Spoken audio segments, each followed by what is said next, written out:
should. That's a good idea. Actually, I can turn off my notifications also. Okay, I think we're recording. We should be live right now, man. So, hope everybody's doing well today. We here at the IT company are like many organizations right now. We are being forced to work remotely, but we still got a job to do. We still have business to conduct, and so one thing we thought would be really interesting is to talk to local business leaders about um, their experiences with managing and leading a remote work staff. So uh, on the call today, on the video today, we have Brandon Bruce. Many of you know him. If you don't, I'm going to give him an opportunity to talk a little bit about himself and just give you some background as to why we're here today. Brandon? Hey, Kenneth, great to join you again. As some of you know, but maybe not all of you, Kenneth and I did a podcast together called The Love-Hate Relationship with Sales, and we did about 60 episodes. So this is not our first rodeo doing AV together, but it's great. It's great to join you this morning. My name's Brandon Bruce. I started a local software company here in Knoxville called Cirrus Insight and ran that for 7 years. I'm currently the entrepreneur in residence at Greater Sum Ventures, which does a lot of investing throughout the country and especially the Southeast. And over the years, developed a lot of experience working remote. I mean, I think it's interesting just going back to the language that you used at the outset, right? Being forced to work remote, which is kind of an interesting mind shift to, if we were to backtrack 6 weeks before now, everyone would be saying, man, I really want to have the option to work remote. I would like more flexibility in my work. But as soon as you have to do it, then the natural instinct, right, is for all of us to kind of push back against it. I don't want to have to work remote. I want to go in and see my friends in the office, right, and be able to have our normal stand-up meetings. And so it's kind of finding that balance, but also realizing, from a mindset perspective, like this is okay. A, it's not going to last forever, and B, it's okay, and there are even some advantages to it. People were also more inclined to work from home when they didn't realize that their kids were going to be home because school was let out. So I think that changes things also for a lot of people. That's certainly a big part of it. I mean, in the last 15 minutes, we were sort of doing our shift at the top of the hour. So my daughter was practicing piano. My son was doing some math on Khan Academy. My wife right now is doing a live interview on Iowa radio. And I'm downstairs in the basement chatting with you. So it's all about kind of managing the space in the house so that everyone has their own space, do their own activities, and then we can all come together and, have lunch, and I can work on math with my son and kind of balancing the time. So yes, it's a big logistics lift because basically right now everyone's at home due to the shelter-in-place order. So what we talked about before we began is kind of breaking this conversation down into two parts. Number one, kind of talking about just the philosophy, the mindset, and the culture of working remotely. And then number two, or the second part, would be the actual execution. It's great to have ideas, but if you don't have a plan to execute those ideas, then it's kind of all for naught. And so the second part will be kind of talking about the tools, the technologies, the platforms that you've used and that you've seen other people use that have been successful. So looking at from a cultural standpoint, I guess my first question is, how do you think that most business leaders prior to, and we'll kind of step back, like you said, maybe just a few weeks ago, how do you think that most business leaders initially looked at the option of working remotely?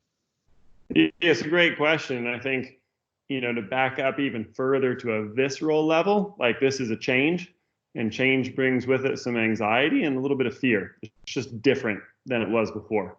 And I think that's how many folks in business have viewed remote work from the beginning, which is that it's different. Therefore, I'm a little bit anxious about it. And mostly what I think, a business leader or a manager is anxious about is, hey, I can't manage what I can't measure. And when someone's not in the office, I can't measure them because I don't see them. My normal default way of measurement is their car in the parking lot? Can I see them at their desk? Does it look like they're working, right? And it's all these little kind of like small cues that let me know the team is here and work is happening. And so when you take all that away, there is no car in the parking lot, the desk is empty, the computer looks like it's off, then from a management perspective, how do I measure this? How do I know if we're doing the work? And so the manager can be anxious. Meanwhile, certainly members of the team are going to be anxious too. How is this affecting our company as a whole? How is my job secure? Do I know what's expected of me? I know on a normal day, I'm expected to come in, show up, go to my normal stand-up meetings, collaborate with the team. People pop by my desk, they ask me for things, I deliver on those things. I'm not at my desk and neither are they. So what's the cadence going to look like? What is my daily schedule going to look like? What am I accountable for? What should I be accountable for? Am I doing the right things while I'm at home? And then from a manager perspective, how do I make sure I'm setting up my team to succeed? Am I taking responsibility for what's happening? Am I communicating regularly and reliably about what's happening? And am I making adaptations and corrections based on the new reality? I mean, for many businesses right now, and we hear about them every day in the news, it's requiring new business models, new paths to market, right? If you're a restaurant right now in Knoxville, you can't be open, which means your options are doing pickup and delivery. That's brand new for many of the restaurants that are operating. So they've got to do a big pivot right now. And lots of other small businesses, lots of other large businesses are in the same position. So a lot of it goes down to being very transparent and really clear in communications and telegraphing, this is what we're all trying to do. These are the metrics that we're trying to hit. This is how we're going to do it. And this is the schedule that will provide some level of routine and certainty in a time that very much, to your point at the top, lacks routine and lacks certainty. Everything's different. Everyone's at home at the same time.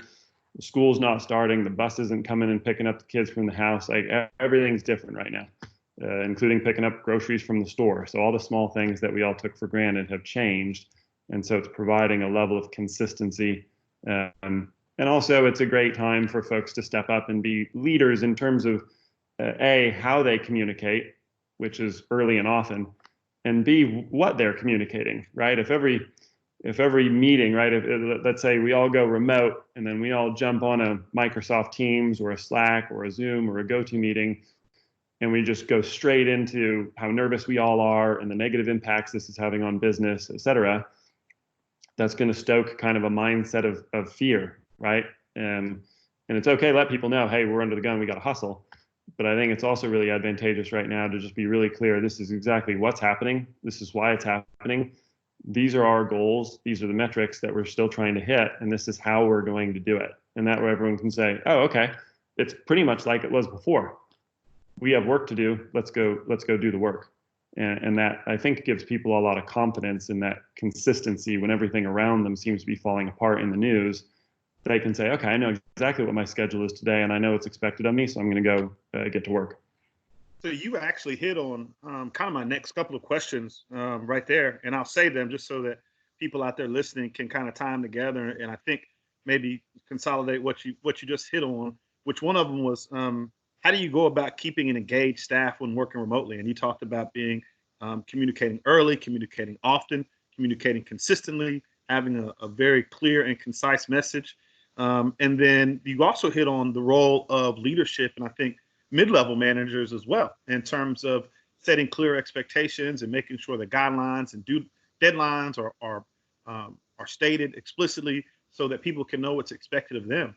Kind of moving into the other role, if we have some producers right now that are listening to this, maybe they're not in a managerial or leadership role. What are their levels of expectation in terms of how can they make sure that they are putting themselves in the best position to be successful while working remotely?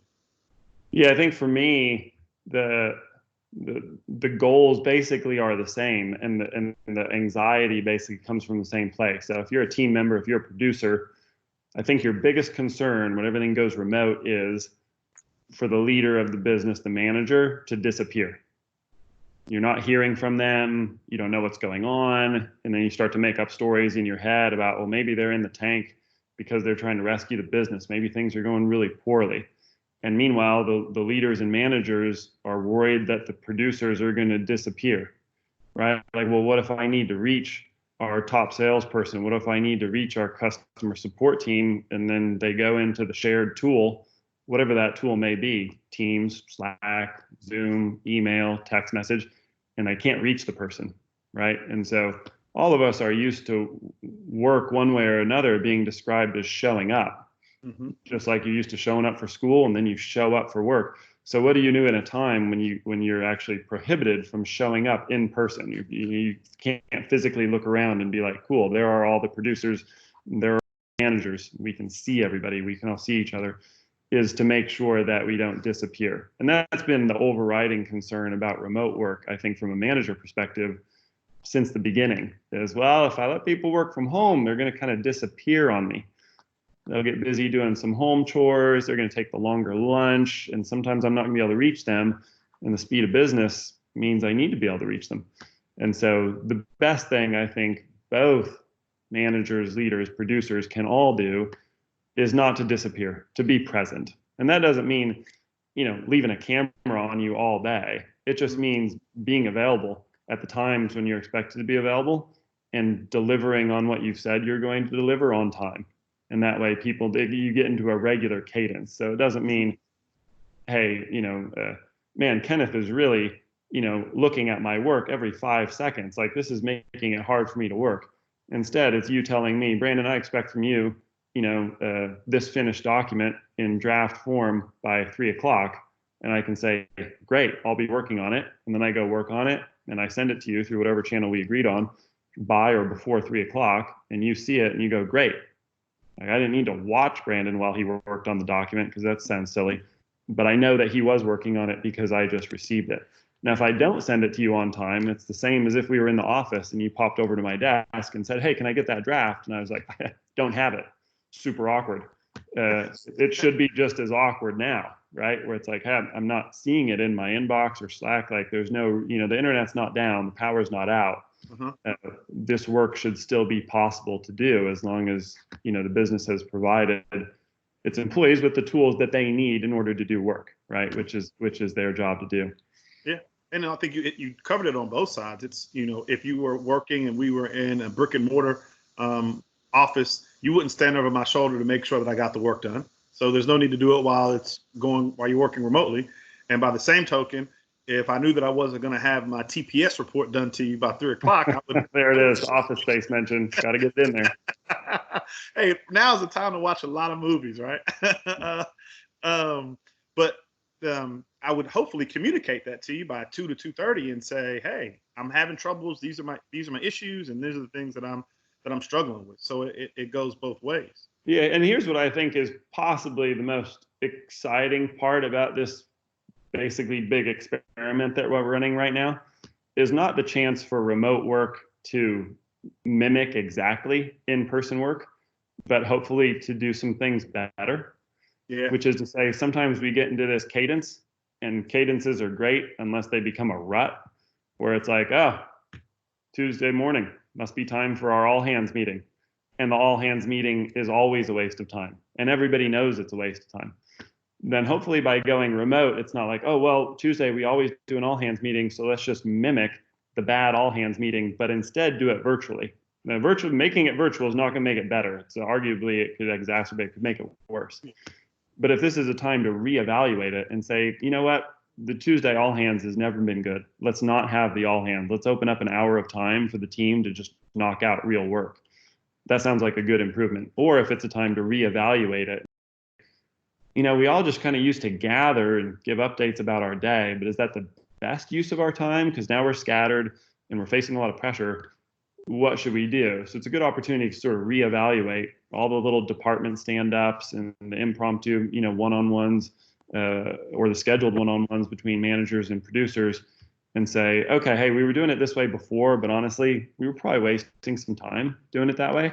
So let's do better. And do better means doing the simple things right. Like you probably remember, right, at Cirrus Insight, we attempted and did a decent job over time at adapting to a rule that said no agenda, no attendance. An agenda for the meeting, then the meeting can't happen. then the people that you've invited aren't expected to show up because you didn't tell them what you want to talk about. And we're not having a meeting for the sake of having a meeting.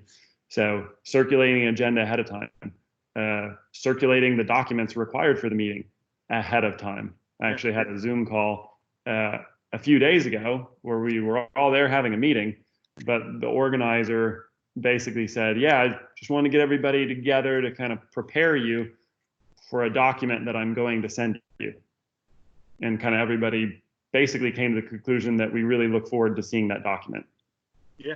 Because without the document, why have the meeting, right? So we kind of wrapped the meeting early because it was like, well, no one really wants to venture an opinion on something they haven't read or seen. So it's a chance to do that better instead of coming to an in-person meeting with spreadsheets and decks and so forth, which happens inside businesses all the time.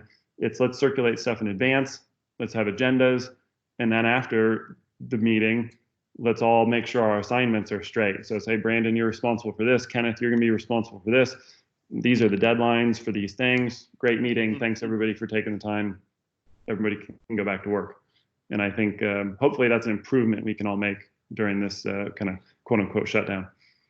Well, the one thing that an international pandemic will certainly create is millions and millions of memes right now are going around. And so one of them is I won't be able to get it verbatim, so I'll do my best. It's now we can find out which one of those meetings, which one of those team meetings could actually have just been an email.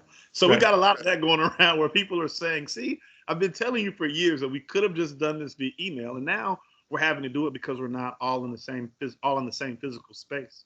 Moving into the second part of our discussion, I want to make sure that we don't leave people hanging in terms of how they can actually get these things done.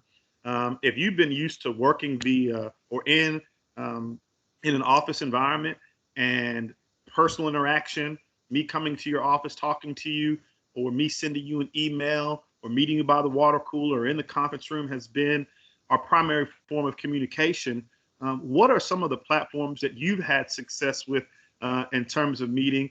And then kind of distinguishing between a productivity tool or platform and then one that's built for communication, because I think that sometimes we blur those lines in terms of, am I just communicating a message to you that you need to know versus, hey, do we need to be collaborative? Is this a collaborative tool that we're trying to work on getting something done? Yeah, I mean, I think starting at the top, and a lot of people are already doing this at work, but in kind of a free-flowing work environment, it's not used as often as it could be, is simply the calendar. So pretty much everybody is going to be inside one or both of Outlook and its calendar or Google Calendar. Those are the dominant players in the market. And so whereas before, if you were in a office environment and things just kind of happen and meetings happen as they go and they're pretty impromptu and people are jumping in, jumping out, it may now be advantageous to calendar more things and put it on a schedule because the routine is shot now. Right? It's not get up, take 15 minutes, drive to work, show up, meet the team, have the donuts, go into the first meeting. All that's gone. The drive didn't happen. So now you've opened up more time. What are you going to do with that time? So calendaring things, I think, is super important. And also that way it gets reserved. So I think one of the things that's probably happened over the last week or so as largely everyone has gone to remote work is some of the normal check-ins are being missed. I've seen this happen where people are like, oh yeah, kind of like that fell off my radar because we're so used to doing it just naturally, but now everyone's so distracted by what's happening in the news. They're like, oh, I forgot the stand-up because it wasn't calendared. So we need to start calendaring those things to codify them and make sure they actually happen. Beyond that, and I think that's a really important thing, it's really maximizing the tools that you're already using in the office. So I think many workplaces now are on one or more of Microsoft Teams or Slack or Google Hangouts, some mechanism where it's pretty rapid fire, kind of a chat-based system where you can share files, you can bring multiple people into a conversation. Those are all good ones. Frankly, plenty of businesses, especially on the smaller side, don't necessarily need one of those, right? If everyone's on the same text message group or WhatsApp, I mean, those are all sufficient. It's just choosing the one that makes sense for your business that lets you get in touch with one, two, or everybody on the team. and share resources, whether those are files or video clips or images or whatever needs to be shared among the team. So those are kind of hybrid, I would say, communications / productivity apps. I do think also this is a really strong argument for companies if they're not already utilizing kind of the cloud versions of productivity software. So we'll call it the Microsoft Words and Excels and PowerPoints of the world. Then this is a good time to use the cloud version, because before, the sending by email of a Word doc and then someone marks it up and sends it back to you and changes the version number and then you send it to a third person, that's not efficient, probably back then, and it's certainly not now when everyone's remote. So putting that in the cloud version where you can have multiple people reading at the same time, multiple people editing it with version control is just a far more efficient way to knock out that document than, getting lost in versions among 10 different people that are all trying to read the same thing. So those are the things that are kind of the bread and butter, right? So the tools that I've been used to using at Cirrus Insight, we were a Google and a Salesforce stack company. So we spent pretty much all our time in Salesforce, in the inbox, in the calendar, and then we really used Slack a lot across the team. So we had channels set up for every department, for ad hoc teams, for cross-functional teams. And this all really came from the fact that Ryan, my co-founder, and I were always remote. He's in California and I'm here in Tennessee. And so from the beginning of the company, we just spent a lot of time talking with each other on the phone. That still works. Texting each other, that absolutely still works. And then as the tech evolved, right, we spent some time doing video calls, and then we migrated the whole team to Slack once we had employees. So it's just, it's attempting to find the right tool for the job. Yeah. Well, I think you hit it on the head when you said that utilize the tools that you already have in place. And that makes perfect sense. I think people are always we tend as people to make things a little more difficult than they need to be. But text works well, phone works well. Free conference calls work well still.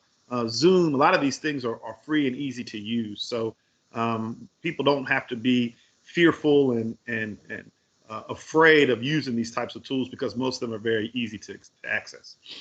Yeah, and I think, and I will say, it's been interesting over the last couple of days. I've had a couple people, colleagues and friends alike, just kind of call, like, hey, how are you?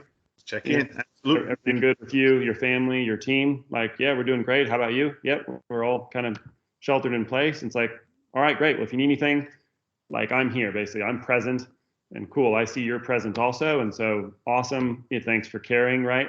A lot of little small check-ins. So that sort of fits in the category of, three rules of crisis management. I was listening to this on a podcast by Scott Galloway, who's an NYU professor of marketing. And he was like, one, own it, right? Take responsibility for it. I mean, nobody had responsibility for coronavirus, right? It's not like someone's fault, but it's basically saying, I take responsibility for the fact that it's happening and has happened and will continue to happen. And so this is what we're going to do. Communicating about it, number two. And then number three, really his advice is overcorrect. Yeah. Which shouldn't, I think, be misinterpreted as like, a big knee-jerk reaction or a huge pendulum swing opposite to the crisis. But it's more like, hey, normally I might check in with this producer once a week. I'm going to check in more often now to make sure that everything is rolling for them, that they have what they need in order to succeed, and that they personally and their family and people they care about are okay. Because that's super important, right? If something goes sideways in someone's life, we all know this being in a company, if something goes sideways from a health perspective, that's absolutely the number one thing happening in their life. So knowing that early and often and helping take care of them is really the number one role that business can play right now. Yep. Well, Brandon, we had some nostalgia today. It's like you said, just like old times with our podcast days. Hard to believe that that's been more than 3 years ago. Thank you so very much for your time. I know that you're extremely busy. So I really, really appreciate you giving some words of wisdom to those out there who are looking to implement more of a remote type environment. And we'll have to find a reason to do this again. Absolutely. We'll find a reason. And then I'll leave with, as a big outdoor person, when you've got a lot of conference calls like most of us have right now, and currently it happens to be raining, but when the rain stops, like, take those outside. Yeah. We all need to get outside. We all need to see the sunshine. We all need to breathe some fresh air. setting up a cool indoor work environment with lots of monitors and computers and stuff is super great, like awesome. But get outside as much as possible. It's healthy. It's good for all of us from a mental health perspective. And I think it's a great opportunity for us to do that more now than maybe we even did when we were in an office environment. So that would be my parting little piece of advice, because it's important to me. Awesome, brother. Well, I appreciate it. Good luck the rest of the day, and we'll talk to you soon, okay? You got it. Thanks, Kenneth. Okay. Thanks a lot. Bye-bye. Bye.